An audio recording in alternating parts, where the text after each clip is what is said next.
श्रोताओं नमस्कार।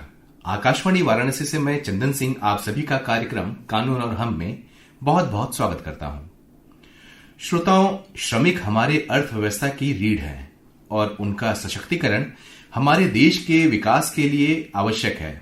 ऐसे में हमारे संविधान में मजदूरों के लिए कई अधिकार और कानून हैं। इस संदर्भ में विस्तार से जानकारी देने के लिए हमारे साथ स्टूडियो में उपस्थित है प्रोफेसर रजनीश कुमार पटेल जी। आप विधि संकाय काशी हिंदू विश्वविद्यालय में कार्यरत हैं। सर, हमारे स्टूडियो में आपका स्वागत है। बहुत बहुत धन्यवाद। सर, सबसे पहले हमारे श्रोताओं को आप ये बताएं कि जो श्रमिक हैं वो किन्हें कहते हैं और उनके क्या कुछ प्रकार हैं। इसके बारे में हमारे श्रोताओं को आप सर बताएं। चंदन जी, सबसे पहले ये कि जो श्रमिक शब्द है उसका एक बड़ा सामान्य सा अर्थ है श्रम करने वाला। तो जो भी व्यक्ति श्रम कर रहा है अपनी उपजीविका के लिए, अपनी आजीविका के लिए, उसे हम श्रमिक शब्द में ला सकते हैं। जहां तक श्रमिकों के प्रकार का सवाल है, मुख्यतः हम इसे दो भागों में बांट सकते हैं। एक ऐसा श्रमिक जो संगठित वर्ग में है और एक ऐसा श्रमिक जो असंगठित वर्ग में है। संगठित वर्ग के श्रमिक को हमारे कानून के तहत तमाम तरह के सुरक्षाएं प्रदान है, हमारे उनके लिए तमाम तरह के अधिनियम बनाए, इसीलिए हम उनसे संगठित श्रमिक कहते हैं जी। संगठित वर्ग के श्रमिक कहते हैं। और इनके अलावा श्रमिकों का एक बहुत बड़ा वर्ग, लगभग 85% वर्ग ऐसा है जिसके पास कानून की सुरक्षा नहीं है। ऐसे सभी श्रमिक और संगठित श्रमिक की शब्द सीमा में आते हैं जी।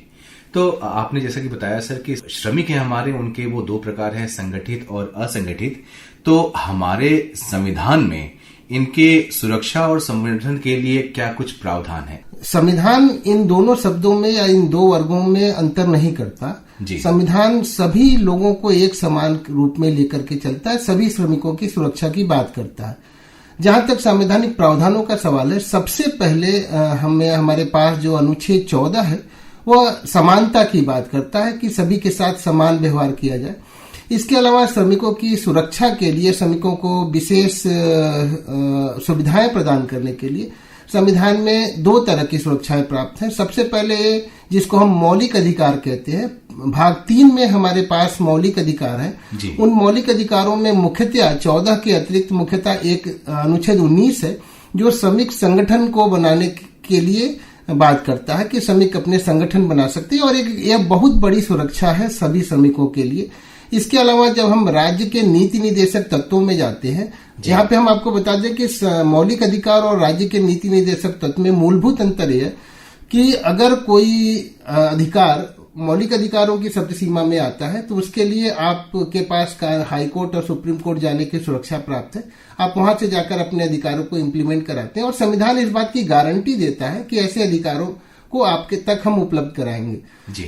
इसके अलावा जब संविधान बन रहा था तो कुछ अधिकार ऐसे थे, उस समय के तत्कालीन सरकार के पास उतनी सुविधाएं नहीं थी, तो इस कारण से उसे हमने पार्ट 3 में रखने के बजाय हमने भाग 4 में रखा और राज्य से यह उम्मीद की, यह आशा की कि राज्य ऐसे अधिकारों को दिलाने का प्रयास करेगा और ऐसे को कहते हैं राज्य के नीति निर्देशक तत्व। राज्य के नीति निर्देशक तत्वों में अगर जाएं तो सबसे पहले जो सबसे बड़ी सुरक्षा है वह समान कार्य के लिए समान वेतन है जी। श्रमिक जीवन की, श्रमिक परिस्थितियों के सुधार के लिए वहां पर व्यवस्था है और इसके अतिरिक्त जो छोटे कामगार मीन्स जो बालक हैं, 14 वर्ष से कम आयु के व्यक्तियों को किसी भी खतरनाक कामों में न लगाने का दायित्व राज्य को दिया गया है और इसके अतिरिक्त इन श्रमिकों के श्रमिक जीवन के सुधार के लिए अनेक उपबंध हमारे संविधान के भाग 4 में किए गए हैं। अच्छा, इनके अलावा और भी किसी तरह के कानून हैं क्या जो हमारे संविधान में दिए गए हैं जिनसे जो श्रमिक हैं उनकी स्थिति जो है और बेहतर हो सकती है? जी, संविधान के जो आदर्श हैं उनको वास्तविक रूप में लागू करने के लिए हमारे पास भारतवर्ष में बहुत ढेर सारे लेजिस्लेशंस हैं, बंद किए गए हैं और इनको भी हम दो भागों में बांट सकते हैं मुख्यतः। एक को कहते हैं औद्योगिक संबंध विधायन। औद्योगिक संबंध विधायन में उद्योग में काम करने की जो सेवा शर्तें होंगी उनको और नियोजक नियोजित संबंध को विनियमित करने के प्रावधान किए गए हैं। इसके अलावा जो सामाजिक सुरक्षा है, जो जैसे किसी मजदूर को चोट लग जाए या उसके पेंशन की व्यवस्था, उसके ग्रेच्युटी की व्यवस्था, मैटरनिटी लीव की व्यवस्था, इन सब बंदों को समाहित करते हुए एक अधिनियमों का एक अलग वर्ग है जिसको हम सामाजिक सुरक्षा के विधान कहते हैं जी। तो इन दोनों अधिनियमों के माध्यम से श्रमिक हितों की सुरक्षा और संवर्धन की बात की गई है। अच्छा, हाल के वर्षों में श्रमिकों से संबंधित कोई नया कानून आया है, इसके बारे में आप हमारे श्रोताओं को जी, हमारे पास अभी जो अधिनियम उपलब्ध हैं, जो अभी भी चल रहे हैं, इन सभी अधिनियमों को संहिताबद्ध किया गया है और कुल मिलाकर के 4 संहिता में इसे विभाजित किया गया है। और इन चारों संहिताओं में जो पुराने नियम हैं लगभग उन्हीं को रखा गया है। और उसके अलावा जैसे मैं असंगठित श्रमिक वर्ग की बात कर रहा था, तो असंगठित श्रमिक वर्ग के सुरक्षा के लिए भी कुछ उपबंध नए जोड़े गए हैं, लेकिन अभी तक ये चारों जो संविधाएं हैं ये लागू अभी तक नहीं हुई हैं और उम्मीद करते हैं कि हाल के महीनों में या दिनों में यह जल्दी ही लागू होगा।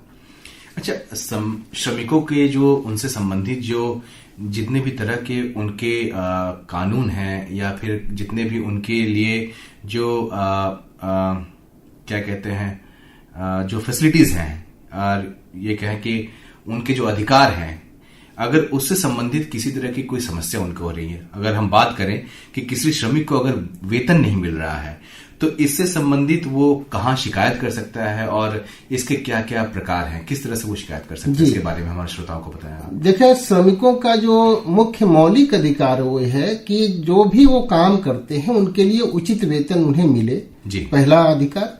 दूसरा अधिकार यह है कि जिन परिस्थितियों में वो काम कर रहे हैं कम से कम वो मानवीय परिस्थितियां हों, अमानवीय दशाओं में उनसे कार्य नहीं लिया जा सकता, ये दूसरा अधिकार है जी। तीसरा अधिकार है कि संविदा की जो शर्तें हैं वह बहुत ही बोझिल न हो। और चौथा जो अधिकार है कि एक व्यक्ति, एक श्रमिक जो किसी भी नियोजन स्थल पे काम कर रहा है, उसके नियोजन की सुरक्षा उसे मिलती रहे। कहीं ऐसा न हो जिसको हम लोग हायर एंड फायर कहते हैं, उस तरह का नियोजक आज उसे काम पे रखा और बिना किसी कारण से उसे हटा दिया। ये कुल मिलाकर के 4 मुख्य अधिकार हैं श्रमिकों के। इन संबंध में किसी भी तरह की समस्या होने पे, जैसे आपने कहा कि उसे वेतन नहीं मिल रहा है या किसी नियोजक ने उसे बिना कारण से, बिना गलती से निकाल दिया, ऐसे में हमारे पास जो सोशल सिक्योरिटी के लेजिस्लेशंस हैं, उसके अलावा जो हमारे पास मेनली जो इंडस्ट्रियल डिस्प्यूट्स एक्ट है, जिसको औद्योगिक विवाद अधिनियम 1947 कहते हैं, इन सभी अधिनियमों में अपने अपने प्राधिकारी बनाए गए हैं। और खास करके जो 1947 का जो अधिनियम है उसमें आपका 4 तरह के सिस्टम बनाए गए, जिसमें ट्रिब्यूनल्स, लेबर कोड भी शामिल है। विवादों को निपटाने के लिए अगर व्यक्ति यहाँ पे शिकायत करता है तो लेबर कोर्ट और ट्रिब्यूनल उनकी शिकायत सुनता है। और इस लेबर कोर्ट और ट्रिब्यूनल की खास विशेषता है कि सिविल न्यायालयों की तरह यहाँ देरी कम होती है। यानी कि ये जो न्यायालय है या जो कोसाई जुडिशियल बॉडीज हैं, ये प्रक्रियाओं से बाध्य नहीं है, इस कारण से इनका मामलों का त्वरित निपटारा होता है, एक विशेषता। इसके अलावा हमारे पास आज के जमाने में जो सरकार हमारी एक श्रम पोर्टल बनाई हुई है, कोई भी व्यक्ति इस श्रम पोर्टल पर जाकर के अपनी शिकायत दर्ज कर सकता है, किसी भी तरह का, या तनख्वाह न मिल रहा हो या उसको अनुचित निष्कासन हुआ हो, तो ऐसी दशा में श्रमिक पोर्टल पे जाकर के वो अपनी शिकायत दर्ज कर सकता है। हर जिले में, हर राज्य में यह श्रमिक पोर्टल के अपने ऑफिसेज भी हैं और बनारस में भी इसकी ऑफिस है। इसके अलावा एक नंबर है 180018009999, ये नंबर है, इस पर भी आप कॉल करके अपनी शिकायत दर्ज कर सकते हैं।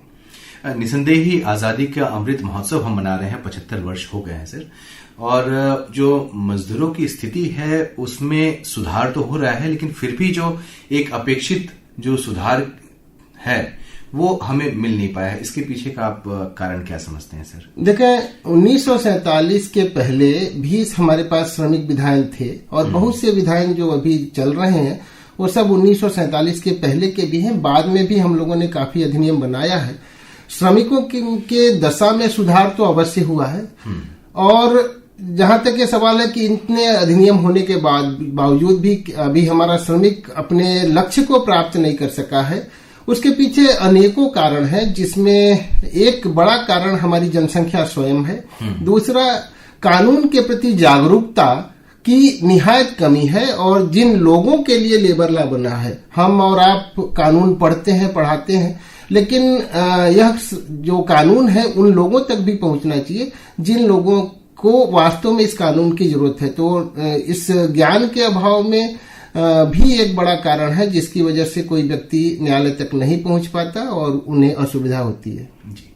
अच्छा, मैं यहाँ पे एक सवाल और पूछना चाहूंगा कि हमारा ये जो कार्यक्रम है, बहुत सारे श्रमिक जो है वो भी सुन रहे होंगे, तो एक श्रमिक अपने आप को सशक्त करने के लिए और इन सभी सुविधाओं के बारे में जानकारी हासिल करने के लिए क्या कुछ कर सकता है? देखिए, आज अपने आप अगर इंटरनेट का सहारा लेता है तो इंटरनेट पे बहुत सी सूचनाएं उपलब्ध हैं कि एक व्यक्ति को अपने अधिकारों को कैसे जाने, उनके अधिकार कौन कौन से हैं और उन अधिकारों के प्रवर्तन के लिए उन्हें क्या करना होगा, कहाँ जाना होगा। ये सारी सुविधाएं ऑनलाइन आज सभी के पास उपलब्ध है। उसके अलावा जो हमारे पास जिला विधिक प्राधिकरण है, हर न्यायालय में उसे सृजित किया गया, या जिला विधिक न्यायालय प्राधिकरण का भी यह काम है, वह समय समय पर इस तरह की सूचनाएं के लिए कैंप आयोजित करता रहता है। हम स्वयं काशी हिंदू विश्वविद्यालय का जो हमारा विधि विभाग है, हम लोगों के पास भी एक यूनिट है और हम बीच बीच में जाकर के गांव में जाते हैं, वहां कैंप आयोजित करते हैं और जनता को उसके अधिकारों से जागरूक कराते हैं। जी। अच्छा, एक और सवाल मेरे जहन में आ रहा था कि जो श्रमिक होते हैं वो बहुत सारी संस्थाओं से जुड़े रहते हैं वो, और कई बार उनकी मांगे होती हैं जो पूरी नहीं की जाती हैं, जो टॉप लेवल पे जो अधिकारी होते हैं। मैं सिर्फ यहाँ पे सरकारी संस्थाओं की बात नहीं कर रहा हूँ, गैर सरकारी संस्थाएं और जो स्वयंसेवी संस्थाएं हैं, वहां पे भी जो कई श्रमिक हैं जो अपने कुछ उनकी मांगे होती हैं जो मानी नहीं जाती है, और इन मांगों को लेकर के कई बार वो अपने संस्था में हड़ताल करते हैं। तो इसको आप कैसे देखते हैं सर? आप देखें, नियोजक नियोजित संबंध जो है वह बड़ा ही मासूम सा संबंध है और निसंदेह श्रमिक का योगदान उतना ही है जितना नियोजक का, या यूं कहूं कि श्रमिक का योगदान नियोजक से भी अधिक है। जैसा कि जस्टिस भगवती ने एक अपने निर्णय में कहा था कि नियोजक तो केवल पूंजी लगाता है, बल्कि श्रमिक तो अपना जीवन ही दान कर देता है।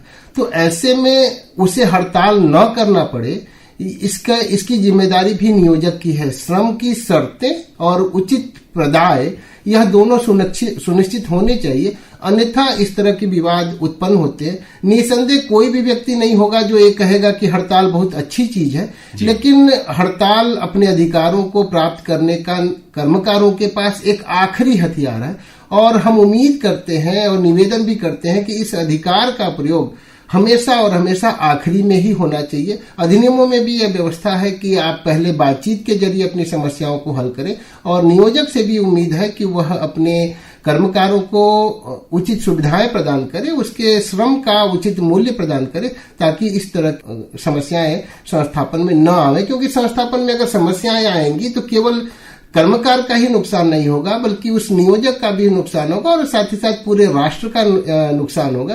तो ऐसे में अच्छा होगा कि इस तरह की समस्याएं न आवे। इसके लिए नियोजक और नियोजित दोनों मिलकर के काम करें। तो चलते चलते आप हमारे श्रोताओं को क्या कुछ कहना चाहेंगे और जो श्रमिक है उनको क्या कुछ सुझाव देना चाहेंगे इस संदर्भ में हमारे श्रोताओं को? सबसे पहले श्रमिकों से यह निवेदन है कि वह अपने अधिकारों को जाने, और केवल अधिकारों को ही नहीं जानना है बल्कि उन्हें अपने कर्तव्यों को भी जानना है। संस्थापन आपका है, संस्थापन का विकास आपका है, इसलिए संस्थापन में मन लगा करके काम करना है। रही बात है कि अगर आपके उचित प्रदाय नहीं हो रहे हैं या इस तरह किसी भी तरह की समस्याएं आ रही हैं, तो हर संस्थापन में एक वर्क कमेटी होती है। वर्क कमेटी से अपने संपर्क स्थापित करें और मसले को बातचीत के जरिए निपटाने का प्रयास करें और अपने राष्ट्र के प्रति अपना योगदान देते रहें। प्रोफेसर रजनीश कुमार पटेल जी, आप हमारे स्टूडियो में आए, हमसे श्रमिकों के बारे में इतनी सारी जानकारियां साझा की, उनके अधिकारों के बारे में और उनसे संबंधित कानूनों के बारे में इतनी सारी जानकारियां साझा की, उसके लिए आपका बहुत बहुत धन्यवाद। बहुत बहुत धन्यवाद चंदन जी।